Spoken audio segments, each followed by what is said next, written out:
जैसे परमात्मा कहते हैं ना 84 जन्मों की कहानी, तो स्वदर्शन चक्र अर्थात अपना स्वयं का दर्शन करो।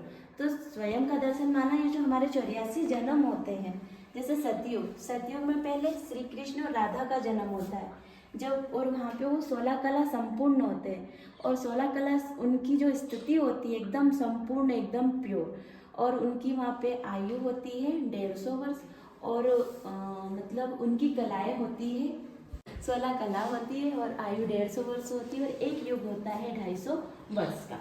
फिर जब सतयुग परिवर्तन होता है त्रेता युग में, तो त्रेता युग में बताते हैं राम और सीता का राज्य होता है, जिसको हम चांदी की दुनिया कहते हैं। पहले गोल्डन दुनिया होती है, फिर सिल्वर होती है, जिसमें राम और सीता का राज्य होता है। यहाँ पे इनकी 2 कला कम हो जाती है।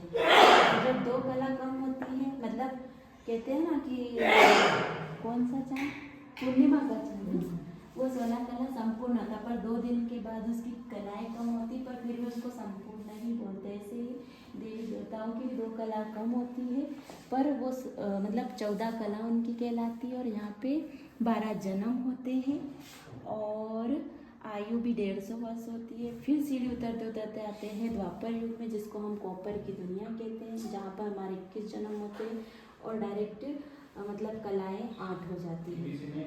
फिर उसके बाद और सीढ़ी उतरते उतरते आते हैं कलयुग में आते हैं। जब कलयुग में आते हैं तो आत्मा की कला एक दिन कलाहीन हो जाती, कोई भी कला नहीं बचती, नो कला। इसलिए हाँ, अभी सारी आत्मा तमो प्रधान है, इसलिए आत्मा कैसी बन गई, काली, अर्थात लोहे की तरह बन गई।